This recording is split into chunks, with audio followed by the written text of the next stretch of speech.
Welcome to the gotograve.com website. I want to quickly show you some of the site's functionality so that you can find the plot you are searching for yourself. The screen has three parts. The one on the left has a map of Glasnevin. You can see the cross down here, which is at the O'Connell tomb, which is the centre of the graveyard. On the right hand side is divided into two. At the top is the search criteria, which we'll get to in a second, and below that is the cemetery sections. If you hover over some of those sections, you will find that it will tell you what section you're in at any particular time, which is quite useful. If you just want to get to the center of that section, you can click and it goes so.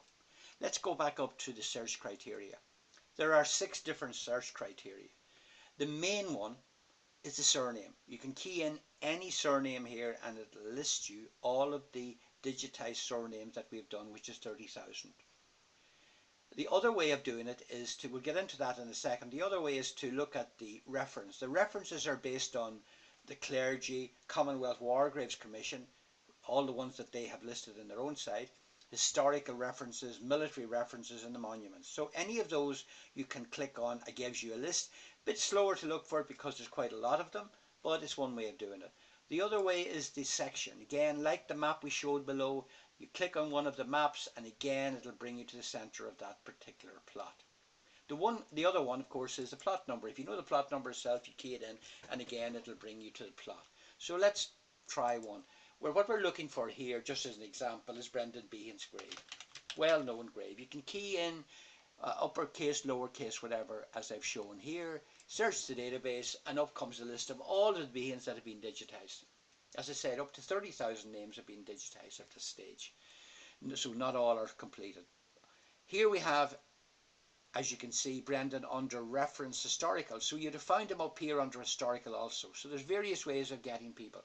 We know it's historical, Brendan Behan, so we go to plot. We click on plot and over on the left hand side, the cross appears directly over Brendan Behan's grave.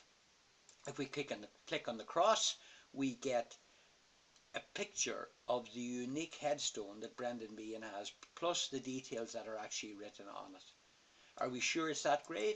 Well, let's check with our little gravedigger friend. So we can bring our gravedigger friend, and what we do is we drag him over to the roadway that appears magically, pop him down there, and then turn him around.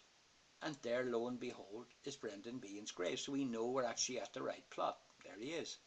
Right, so we now have got the plot. We know he's there. How do we get to it? We have a thing called directions. So because Brendan's is quite difficult, as a lot of them are, if we hit directions, the map will show us, it'll be a route map that takes us from the Tower Cafe, which is the actual museum, as you go into Glasnevin, and it'll direct you up into Brendan's grave.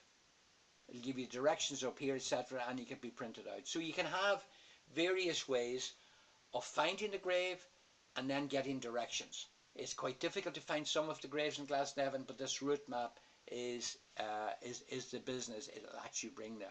So now you know how to work it. Please go ahead and key in a surname yourself and enjoy. Thank you.